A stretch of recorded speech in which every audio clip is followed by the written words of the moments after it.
Il y a 100 ans, en avril 1922, Einstein fit une visite à Paris. C'était au lendemain de la Grande Guerre et les scientifiques allemands étaient frappés d'ostracisme en France. Paul Langevin, bravant les réticences de ses collègues de l'Académie des sciences, invita son ami à présenter au Collège de France et à la Sorbonne sa théorie de la relativité, dont l'aspect principal était une remise en cause profonde de la nature du temps, comme nous l'avons entendu dans l'exposé précédent de Claudine Tiercelin. Au cours de ces conférences, Einstein rencontra notamment Paul Painlevé et Henri Bergson. Le premier, mathématicien mais aussi ancien et futur président du Conseil, avait tenu à écouter Einstein et à participer au débat scientifique qui avait été occasionné par sa visite. Qu'un homme politique de premier plan s'intéresse avec compétence à la science est un événement assez rare pour mériter d'être noté. Je crois que c'était un des grands événements de cette rencontre au Collège de France. Quant à Bergson, il semble que le débat entre le philosophe et le physicien ait été, d'après les témoins, un dialogue de sourds, opposant le tenant du temps de la conscience au défenseur sans concession du temps du physicien. Sans nous comparer, Claudine Tiercelin et moi, à nos deux illustres prédécesseurs, je ne peux m'empêcher, puisque les organisateurs de ce colloque nous ont rassemblés dans une même session, de faire le parallèle avec ce fameux débat d'il y a un siècle. Il y a peu de concepts plus intuitifs et pourtant plus difficiles à comprendre dans sa complexité que celui du temps, comme nous l'avons entendu. Nous sommes tous conscients du temps qui s'écoule, de la fuite du temps perdu, de la flèche du temps qui nous conduit irréversiblement du passé vers le futur. Face à ces évidences, les physiciens parlent depuis un siècle d'un espace-temps courbe dans lequel distance spatiale et durée se mélangent de façon intime, d'un temps relatif à l'observateur qui le voit s'écouler différemment suivant la vitesse avec laquelle il se déplace ou le lieu où il se trouve. D'un temps, en somme, émietté, éparpillé en autant de réalisations qu'il y a de points de vue. Cette complexité conduit même certains à dire que le temps n'existe pas, qu'il n'est qu'une illusion. Cette affirmation péremptoire avait été reprise par la presse pour s'en moquer au moment même du débat Einstein-Bergson, comme l'illustre cette bande dessinée parue dans Le Petit Parisien du 1er avril 1922. Cette plaisanterie, s'il l'avait vue, n'aurait sans doute pas amusé Einstein, car elle reflétait le scepticisme, voire l'hostilité que rencontrait sa théorie auprès du public ou même auprès de collègues qui, par antisémitisme en Allemagne ou par sentiment anti-allemand en France, rejetaient sa théorie comme une bizarrerie en soutenant qu'il n'existe qu'un seul vrai temps, fixe, stable et rassurant, celui de nos états successifs de pensée et de rythme biologique qui ne peuvent être réellement affectés par nos mouvements ou positions dans l'espace. Cette hostilité n'était certes pas partagée par Bergson, qui cherchait à démontrer la compatibilité entre le temps du philosophe et le temps du physicien, mais d'après les témoins, Einstein réagit sans doute aux avances conciliantes de Bergson avec une raideur motivée par son agacement face à ces résistances, qu'elles soient bien ou mal intentionnées. Seules deux observations astronomiques à l'époque validaient la théorie de la relativité. Elles montraient un infime écart avec la physique de Newton et étaient bien expliquées par la théorie de la relativité. L'une concernait l'infime précession du périhélie de Mercure, une précession de 43 secondes d'arc par siècle qui avait été mesurée par Le Verrier, et l'autre, la déviation de moins d'1 seconde d'arc de la lumière d'une étoile rasant le Soleil pendant l'éclipse de 1919. C'était très peu, et le fait que Einstein soit devenu mondialement célèbre pour 1 seconde d'arc est absolument remarquable. C'était très peu pour convaincre les sceptiques qu'ils devaient admettre les conséquences profondes et contre-intuitives qu'Einstein en déduisait sur la nature du temps. Le physicien allemand n'avait finalement pour défendre son point de vue que la force de sa conviction, basée sur l'analyse d'expériences de pensée, conceptuellement simples mais impossibles à réaliser à l'époque, avec les ordres de grandeur qu'on était capable de faire, et les effets attendus étaient totalement inobservables. L'une de ces expériences de pensée, aux résultats initialement contestés par Painlevé et Bergson, conduisait au fameux paradoxe des jumeaux de Langevin.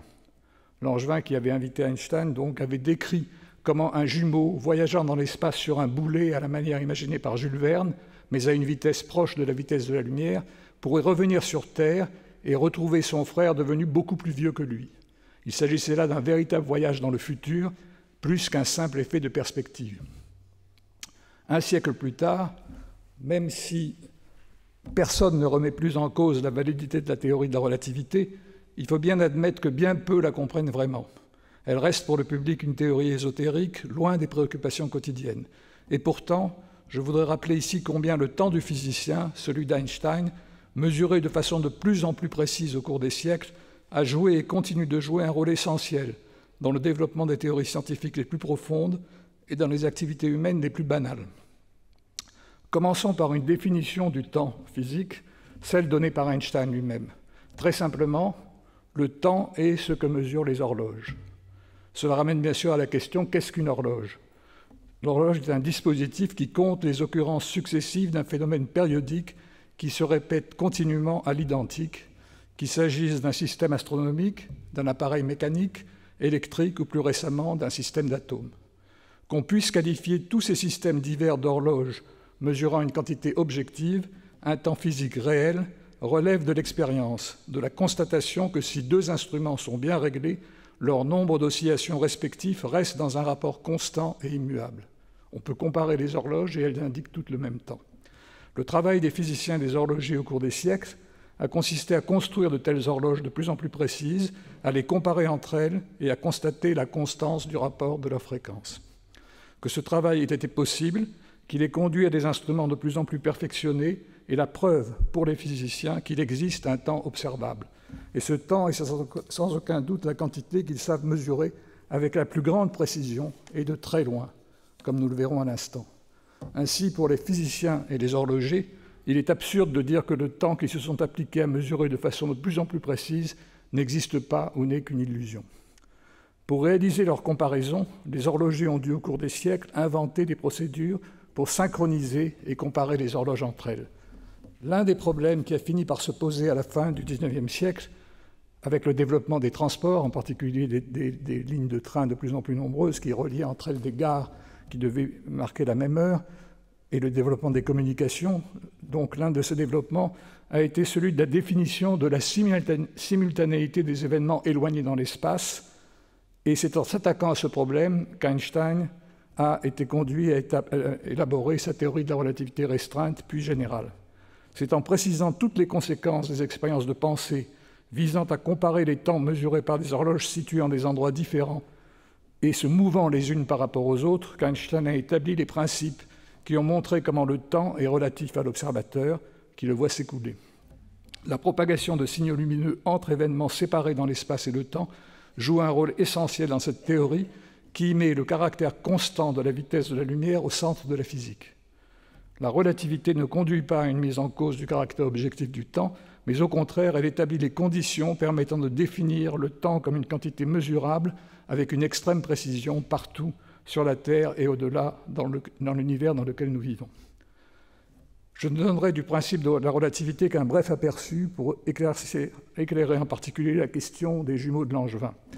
Einstein n'a fait au départ que reprendre l'idée de Galilée, affirmant l'impossibilité pour un observateur de déterminer par une expérience de mécanique s'il est immobile ou en mouvement à vitesse constante.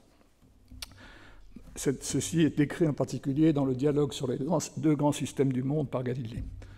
Nous avons tous ressenti cette impossibilité dans un bateau, un train ou un avion en translation parfaitement uniforme. Nous la ressentons également sur la Terre, que nous savons se propager à grande vitesse autour du Soleil, mais qui nous semble immobile. Einstein n'a fait qu'étendre cette propriété des lois de la mécanique à celle de l'optique. La vitesse de la lumière doit être constante, la même pour tous les observateurs en mouvement uniforme les uns par rapport aux autres, car sinon, ils pourraient, en mesurant la vitesse dans leur repère, déterminer s'ils bougent ou non par rapport au repère privilégié où cette vitesse vaut 300 000 km par seconde. Et s'ils pouvaient le faire, ce serait en violation avec le principe de relativité. Einstein a imaginé à partir de cette idée la simple expérience de pensée suivante. Deux amis, que j'appellerai Alice et Bob, veulent comparer le temps écoulé dans leurs repères respectifs, le quai de la gare pour Alice et le wagon d'un train passant devant ce quai à vitesse uniforme dans lequel se trouve Bob. Ils ont auparavant synchronisé deux horloges optiques identiques dans lesquelles une brève impulsion lumineuse fait des allers et retours entre deux miroirs parallèles. Dans l'horloge d'Alice, les impulsions lumineuses montent et descendent. À chaque rebond sur l'un des miroirs, une petite fraction de la lumière s'échappe et est détectée par une cellule photoélectrique dont la suite des clics mesure le passage du temps. Alice regarde l'horloge de Bob, dont les miroirs sont dans un plan parallèle à la direction du train qui passe devant elle. Le trajet en zigzag parcouru par la lumière entre les miroirs mouvants de Bob est plus long, évidemment, que celui qu'elle observe dans son propre repère. C'est simplement le théorème de Pythagore qui indique cette augmentation du trajet vu par Alice. Comme la vitesse de la lumière est la même dans les deux repères, elle constate donc que Bob compte moins de clics qu'elle, que le temps de l'horloge de son ami bat plus lentement. Et il doit en être de même pour toutes les autres horloges qu'il pourrait comparer. Certains disent que c'est une horloge très spéciale qui utilise des clics lumineux, mais si Alice et Bob ont également synchronisé 2 chronomètres et que Bob en a emporté un avec lui, le chronomètre de Bob va ralentir également, parce que s'il ne le ralentissait pas, Bob aurait en sa possession 2 horloges qui indiquent des temps différents, et il saurait donc qu'il est en mouvement, en contradiction avec le principe de relativité. Donc, toutes les horloges, qu'elles soient biologiques ou physiques ou chimiques, indiquent le même temps, et le temps s'écoule plus lentement pour Bob que pour Alice. Reprenons maintenant cette expérience en plaçant Bob non plus dans un train, mais sur un manège tournant à grande vitesse. Ce mouvement fait ressentir à Bob une force inertielle centrifuge qui le pousse vers la périphérie du manège. Cette force, créant une accélération indépendante de la masse qu'il a subie, est analogue à une force de gravitation. Et Galilée avait marqué cette identité de la chute des corps pour toutes les masses, ce qui est également une idée qu'Einstein a reprise. Étendant le principe de la relativité aux mouvements accélérés, Einstein a postulé qu'il était impossible pour un observateur de savoir par une expérience de physique s'il est dans un repère accéléré comme un manège ou dans un repère immobile soumis à un champ de gravitation. Le temps doit ainsi se comporter de la même façon dans les 2 cas. Supposons donc que Bob ait dans son manège 2 horloges, l'une immobile au centre du disque là où il n'y a pas d'accélération, et une sur la périphérie du disque qui tourne très vite et subit une forte force centrifuge. Cette seconde horloge, en mouvement rapide par rapport à la première, bat donc moins vite, d'après le principe de relativité restreinte. L'analogie entre force inertielle et force de gravitation nous dit donc qu'une horloge doit être d'autant plus ralentie qu'elle est plus proche de la masse, planète ou étoile qui crée le champ de gravitation qu'elle subit. Le temps dépend ainsi non seulement de la vitesse, mais aussi de la position des horloges. Et si le bord de l'horloge atteint la vitesse de la lumière, le temps s'arrête. Et le champ de gravitation correspondant correspond au champ qui se trouve à l'horizon d'un trou noir. Donc la relativité restreinte et la relativité générale expliquent cette relativité du temps relative à la vitesse et à la position des horloges. À l'époque d'Einstein et de Bergson, le ralentissement relatif du temps lié à la relativité restreinte ou à la gravitation était, je l'ai déjà dit, beaucoup trop petit pour être mesurable. Dans le cas de l'exemple du train, ce ralentissement est de l'ordre du carré du rapport de la vitesse du wagon à celle de la vitesse de la lumière, un nombre de l'ordre de 10-14, c'est-à-dire un zéro suivi de 13 zéros après la virgule. Et c'est ces ordres de grandeur qui expliquent que nous n'avons pas l'intuition des effets de relativité. Pour comprendre comment ces effets a priori infimes sont devenus mesurables et importants dans notre vie quotidienne, nous devons faire quelques rappels sur l'histoire de la mesure du temps. Elle se caractérise par une progression constante de la précision des mesures avec une règle très simple et évidente. Cette précision est grosso modo proportionnelle à la fréquence des horloges. Elle est d'autant plus grande que cette fréquence est plus élevée. La course à la précision a donc été une course à la capacité de compter des oscillations de plus en plus rapides, correspondant à des périodes de plus en plus courtes. Et à chaque fois qu'un progrès a été accompli dans ce sens, de nouveaux phénomènes se sont révélés qui nous ont permis d'approfondir nos connaissances. Alors, je vais essayer de passer en revue cette histoire de la mesure du temps. Au Moyen-Âge, le temps des horloges qui étaient installées dans les clochers d'église était rythmé par les oscillations d'un folio horizontal, un bras en bois horizontal, auquel la torsion de la longue corde à laquelle il était attaché fait effectuer de lentes oscillations avec une période de quelques secondes. La précision était très médiocre, de l'ordre du quart d'heure par jour. Il fallait remettre les horloges à l'heure tous les jours, ce qui correspond à une incertitude de l'ordre de 1%. Un quart d'heure, c'est à peu près un centième de jour, 10-2 dans le langage mathématique des physiciens. Au XVIIe siècle, Huygens, s'appuyant sur les travaux de Galilée, de mécanique de Galilée, fit faire des progrès énormes à la mesure du temps en inventant l'horloge qui compte les oscillations d'un pendule dont la longueur est de l'ordre d'1 mètre, qui bat approximativement la seconde, avec un mécanisme d'échappement compensant par la descente d'un poids dans le champ de pesanteur terrestre l'amortissement par frottement de l'amplitude des oscillations mesurées. Donc il s'agit des pendules que nous avons tous vus dans certaines maisons. Ces pendules avaient une incertitude de l'ordre d'un 10 millième, soit 10-4, 2 ordres de grandeur de mieux que les horloges précédentes. Cela signifie qu'un ensemble d'horloges construites suivant le même plan présentait au bout d'un jour une dispersion du temps mesuré d'une dizaine de secondes, un jour comptant 86 400 secondes, 10-4 représente environ 8 secondes. Et c'est un ordre de grandeur très important, comme nous allons le voir. Ce sont ces horloges pendulaires qui permirent les premières mesures précises de la physique moderne, en particulier celle de la première estimation de la vitesse de la lumière. Comme cette vitesse est centrale dans la théorie de la relativité, je dois dire quelques mots de cette première mesure qui se fit dans un contexte astronomique jouant un rôle essentiel pour la navigation et la cartographie. Et on retrouve à nouveau Galilée. Galilée n'a pas été que le premier à établir les lois du mouvement des corps dans le champ de gravitation, il a aussi été le premier à utiliser une lunette pour observer le ciel. En 1610, il a découvert que Jupiter possédait des satellites gravitant autour de la planète. C'était une confirmation des idées de Copernic et de Kepler qui s'opposaient au dogme de l'Église affirmant que le ciel tournait autour de la Terre. Pour ce qui nous concerne aujourd'hui, au-delà de la confirmation du modèle copernicien qui causa, comme vous le savez, à Galilée des ennuis avec l'Inquisition, il y avait dans cette découverte en germe un point essentiel pour la mesure du temps. Jupiter et ses satellites constituaient une horloge universelle, visible de toute la Terre, pouvant servir de référence temporelle à tous les marins et marchands naviguant à cette époque sur les océans pour explorer le monde et se livrer au commerce des richesses provenant des contrées lointaines. C'est pourquoi, 50 ans après Galilée, un autre savant italien, Cassini, nommé par Louis XIV, directeur de l'Observatoire de Paris qui venait d'être construit, décida d'étudier avec précision l'horloge naturelle de Jupiter. Il confia à un jeune astronome danois, Rømer, rien à voir avec notre administrateur, je pense, la tâche de tabuler les instants où Io, le satellite le plus proche de Jupiter, ressortait de l'ombre de la planète après chaque révolution. Rømer se servait pour cela d'une des horloges inventées par Huygens, qui était un savant hollandais attaché lui aussi à l'Observatoire de Paris. La période de Io étant d'environ 2 jours terrestres, l'incertitude des horloges de Huygens était juste suffisante pour effectuer une mesure assez précise pour étudier la régularité du mouvement de Io à quelques secondes près par révolution. Et donc ces quelques secondes étaient cruciales. Accumulant les données de jour en jour, Rømer s'aperçut que Io réapparaissait à chaque fois avec un petit décalage, soit en avance, soit en retard par rapport à la fois précédente.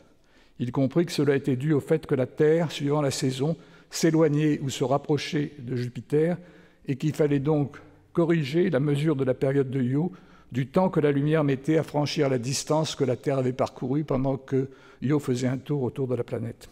Cette distance pouvait être évaluée car les mesures astronomiques associées à la nouvelle théorie de la gravitation de Newton commençaient à donner une valeur approximative du rayon de l'orbite terrestre. Et j'insiste sur la convergence entre les différentes sciences. Il fallait une horloge assez précise, il fallait également avoir une théorie du mouvement des planètes autour du Soleil. Rømer conclut ainsi de ces mesures que la lumière se propageait avec une vitesse très grande, mais finie, de l'ordre de 50 000 lieues par seconde, soit environ 200 000 km par seconde. Nous savons aujourd'hui que la vraie valeur est plus grande, proche de 300 000 km par seconde. L'erreur de Rømer était due au fait que la précision de l'horloge qu'il utilisait était à peine suffisante pour déceler l'effet qu'il avait mis en évidence. En quoi la tabulation de Rømer pouvait-elle servir au navigateur ? S'il disposait à bord d'une lunette astronomique, il pouvait en principe observer les instants où Io réapparaissait à l'endroit où il se trouvait. Cela leur permettait par comparaison avec les tables de Rømer, qui leur donnaient l'heure qu'il était à Paris à ce moment-là, d'évaluer le décalage horaire entre la position et celle de Paris, d'où l'estimation de leur longitude. Le problème était la difficulté d'installer une lunette et de la pointer vers Jupiter sur un bateau roulant et tanguant sur des mers agitées. La mesure n'était possible que lorsque les navires abordaient et les navigateurs s'empressaient alors d'effectuer leurs mesures en transportant leurs lunettes sur la terre ferme. L'horloge universelle de Jupiter et ses satellites servit ainsi pour la cartographie des terres lointaines, mais non directement pour la navigation dont le but était de déterminer la position des bateaux en pleine mer. Il fallait pour cela garder l'heure du port d'origine sur des intervalles de temps très longs. Les horloges pendulaires du Huygens n'étaient pas adaptées à cette tâche pour la même raison que la lunette de Galilée. Soumises au roulis et au tangage, elles perdaient leur précision et étaient incapables de garder l'heure d'origine. Il fallait des horloges plus compactes, peu sensibles aux accélérations imprévisibles.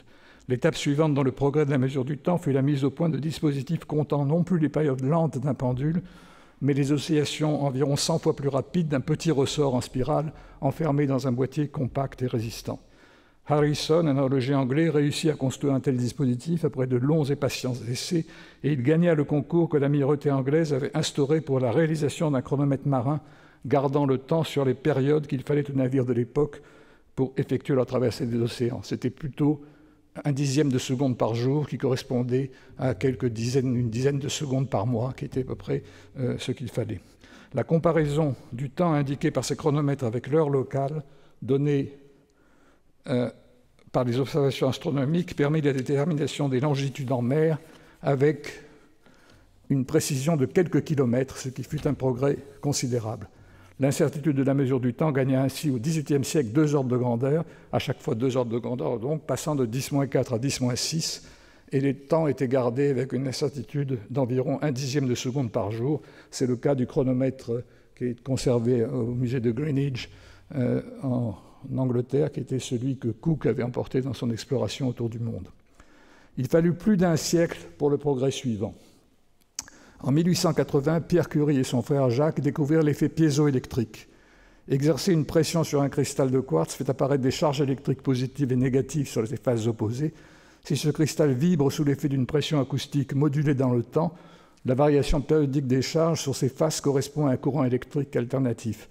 Il est ainsi possible d'établir un couplage entre les oscillations mécaniques du cristal, ici par exemple celle d'un petit diapason, avec un circuit électrique. La fréquence des vibrations ainsi générées est de l'ordre de 10 000 à 100 000 périodes par seconde, et on gagne encore un facteur de l'ordre de 100 à 1000 sur la fréquence. Les oscillations sont 100 à 1000 fois plus rapides que celles des ressorts des montres mécaniques, et la précision des horloges à quartz suit cette progression. Les plus précises gardent le temps avec une incertitude de l'ordre de 10-8, donc on a encore gagné 2 ordres de grandeur, soit environ 1 milliseconde par jour.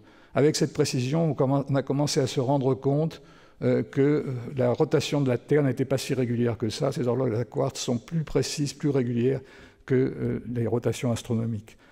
Il a fallu une quarantaine d'années après la découverte fondamentale des Curie pour mettre au point le dispositif électronique de ces horloges qui apparurent dans les années 1920, à l'époque de la visite d'Einstein au Collège de France. Et vous voyez ici une image montrant les horloges à quartz du bureau des standards des USA. Il a fallu pour ça le développement des lampes à vide qui s'est fait grâce aux communications pendant la Première Guerre mondiale. Et je crois que cette histoire illustre également ce que le professeur Tarascon a expliqué ce matin sur le délai qui se passe souvent entre la découverte fondamentale et les applications, délai qui dépend des progrès de la technologie, et dans ce cas précis, des progrès qui malheureusement ont été accélérés par la guerre. À partir de là, les progrès s'accélérèrent encore. À peine 3 décennies passèrent pour voir apparaître dans les années 1950 les premières horloges atomiques. Elles comptent la fréquence de rotation du moment magnétique électronique d'atomes de césium ou de rubidium. Ces moments magnétiques sont de petits aimants, appelés spins, portés par les électrons atomiques et tournant comme des toupies dans le champ magnétique produit par le noyau des atomes. La fréquence de ces rotations est de l'ordre de 10 milliards de périodes par seconde, soit un facteur de l'ordre d'1 million plus élevé que les fréquences des horloges à quartz. Ces fréquences tombent dans le domaine des micro-ondes, celui des ondes de longueur d'onde millimétrique. Ces ondes sont celles qu'utilisent les radars qui furent mis au point par les Anglais et les Américains pendant la Seconde Guerre mondiale. Ainsi, la mesure du temps, qui avait bénéficié avec les horloges à quartz des progrès de la technologie de la Grande Guerre, profita de ceux de la Seconde Guerre mondiale pour le développement des horloges atomiques. Et la précision de ces nouvelles horloges suivit la même progression que celle de leur fréquence. De la milliseconde, l'incertitude fit un bond de 5 ordres de grandeur et passa à la nanoseconde, 1 milliardième de seconde par jour, soit une incertitude relative de 10-14. Pour le dire autrement, cette petite incertitude signifie que 2 horloges à césium, synchronisées aujourd'hui, ne dériveront pas de plus d'1 seconde en 100 000 milliards de secondes, soit environ 3 millions d'années. Donc on arrive à des aires géologiques. Pour effectuer ce bond de précision gigantesque, un gain en puissance de 10 plus important en quelques années que les progrès précédents qui mirent plusieurs siècles, les physiciens exploitèrent la compréhension des lois du monde microscopique apportées par la physique quantique, une révolution dans les connaissances qui était en train de s'élaborer dans les années 1920. Il en fut d'ailleurs aussi question dans les discussions accompagnant la visite d'Einstein à Paris, car celui-ci fut aussi l'un des pères de cette nouvelle physique qui, avec la théorie de la relativité, a profondément modifié notre vision du monde. La physique quantique apporte un élément supplémentaire de précision à la mesure du temps. Les atomes sur les oscillations desquels sont asservies les nouvelles horloges sont, par l'un des principes mêmes de la théorie quantique, tous identiques, alors que les horloges mécaniques ou à quartz sont des artefacts construits par l'homme et que leurs propriétés dépendent de paramètres comme la longueur du pendule ou les ressorts des montres et les caractéristiques géométriques des cristaux de quartz qui varient avec la température et l'usure de leurs composants. Les atomes de césium ou de rubidium sont des entités immuables et inusables qui oscillent à des fréquences ne dépendant que des constantes fondamentales de la nature.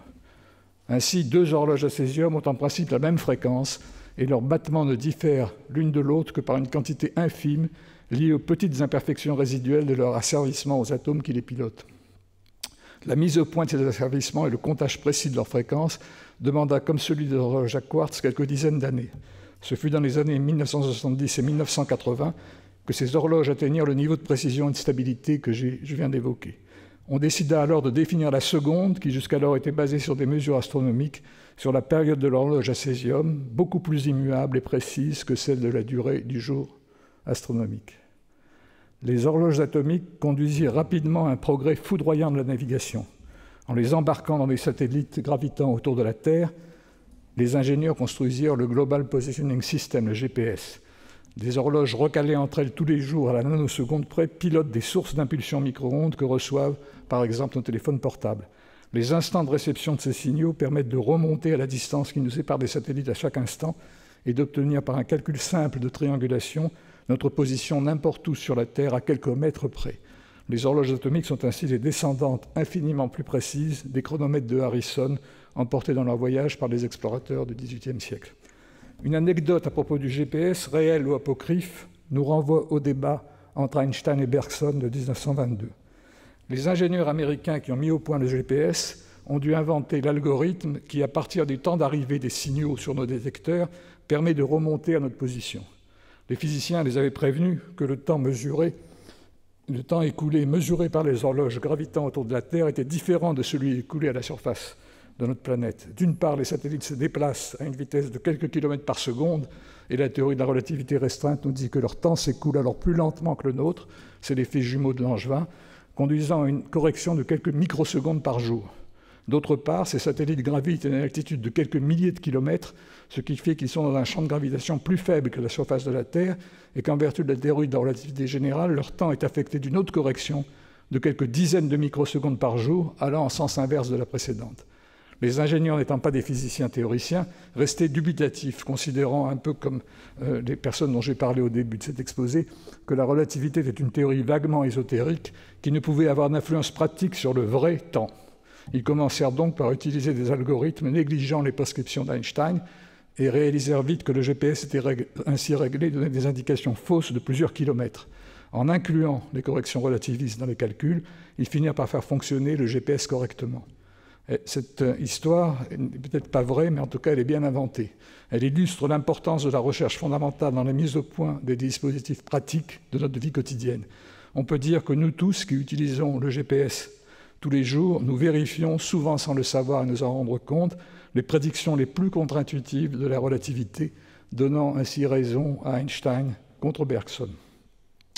Un ultime chapitre de cette histoire est en train de s'écrire aujourd'hui avec le développement des horloges atomiques optiques.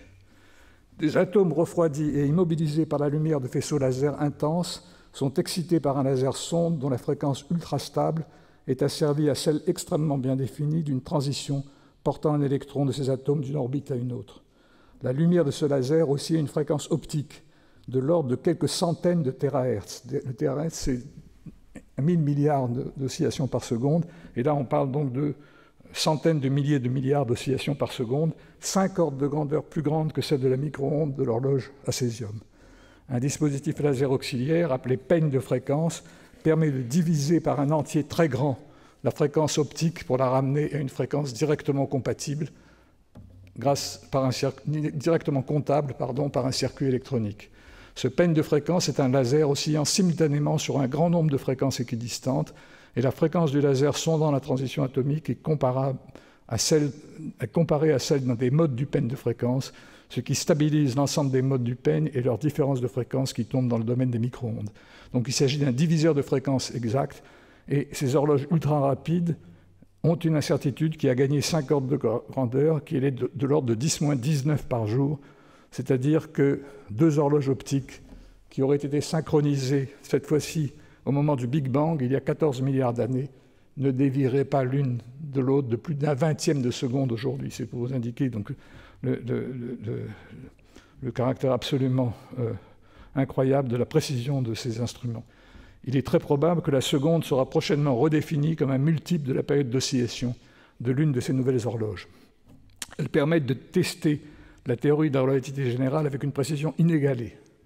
La dépendance du temps avec la position de l'horloge dans le champ de gravitation terrestre dont je vous ai parlé et qui affecte le GPS nous dit que lorsque l'horloge se rapproche du sol d'1 mètre, son rythme ralentit d'une fraction égale à 10-16, soit 1/100 millionième d'un milliardième. L'incertitude des horloges optiques du laboratoire actuel étant de 10-19, elles sont sensibles à une différence d'altitude d'1 millimètre seulement, comme une très belle expérience il y a quelques mois de le démontrer, de le confirmer, je dirais. Ainsi, nous pouvons maintenant constater que les horloges ralentissent lorsqu'on se rapproche du centre de la planète, de la Terre, d'une quantité observable sur des distances plus petites que la taille de l'horloge elle-même. Autrement dit, l'horloge n'indique qu'un temps moyen, qui est celui de son centre de gravité, si vous voulez. Autrement dit, l'horloge ne nous donne qu'un temps moyen qui varie en fait d'un point à l'autre de l'instrument. La courbure de l'espace-temps de la relativité générale devient ainsi observable, et l'image des montres molles de Salvador Dali, qui a été présentée ce matin, je crois, n'est plus une abstraction artistique, mais devient une réalité tangible. Le temps doit être défini à l'intérieur même de la montre. À quoi peuvent servir ces horloges dont la précision aurait sans doute surpris Einstein lui-même? Il est impossible de prévoir les applications qui en découleront d'ici quelques décennies. On peut cependant évoquer quelques pistes. Étant extrêmement sensibles au champ gravitationnel, leur rythme peut être affecté par d'infimes déplacements de masse dans leur voisinage. En comparant le temps indiqué par des horloges placées en des points différents d'un observatoire sismique, on devrait être capable de détecter de petits mouvements telluriques précurseurs d'un tremblement de terre. L'un des inventeurs japonais de ces horloges est particulièrement intéressé pour des raisons évidentes à cette possible retombée de ses recherches. De façon plus fondamentale, on se demande si les temps mesurés par 2 horloges asservies sur des éléments atomiques différents, par exemple des atomes d'ytterbium et de strontium, ne dériveront pas l'un par rapport à l'autre sous l'effet d'une très lente variation des constantes fondamentales de la nature. Des recherches se développent actuellement dans cette direction, dont le but est de tester des hypothèses cosmologiques qui prévoient de telles variations. J'espère vous avoir montré que la mesure du temps a accompagné au cours des siècles la passion de la précision, qui est une des caractéristiques essentielles de la physique. On pourrait penser qu'accumuler des décimales à la mesure des fréquences est une lubie gratuite des scientifiques. En effectuant des mesures de plus en plus précises avec des instruments de plus en plus performants, les physiciens ne se sont pas abandonnés à une passion gratuite. Ils ont en fait constamment découvert des phénomènes nouveaux, compris des aspects fondamentaux des lois de la nature et permis d'inventer des appareils qui ont changé notre vie quotidienne. Cette aventure de la science présente une grande continuité. Je n'en donnerai qu'un exemple en guise de conclusion. Le fonctionnement des peines de fréquence, qui fait qu'un laser oscille sur un très grand nombre de modes aux fréquences très régulièrement espacées, s'explique par un phénomène physique qu'on appelle le verrouillage des modes. Ce phénomène qui force les modes du laser à osciller à l'unisson a été observé et décrit pour la première fois par Huygens au XVIIe siècle dans un système mécanique. Alors qu'il était malade et cloué au lit, il constata que 2 horloges accrochées au mur en face de lui et qui oscillaient initialement indépendamment l'une de l'autre avaient au bout d'un certain temps tendance à se mettre à osciller à l'unisson. Il s'agit là du même phénomène qui allait 3 siècles plus tard s'appliquer au verrouillage des modes des lasers dans les peines de fréquence. Les horlogers atomistes d'aujourd'hui sont ainsi les héritiers du maître des horloges. Je crois que le titre de maître des horloges s'applique particulièrement bien à Huygens, qui a été le pionnier de cette passionnante aventure au cours de laquelle, en 350 ans, la précision de la mesure du temps a été améliorée par 15 ordres de grandeur. Et cette progression n'est pas finie. Seul le temps, puisqu'on parle du temps, nous dira jusqu'où elle va nous conduire. Et je termine en montrant ce diagramme qui montre les progrès sur les 3 derniers siècles de la précision de la mesure du temps.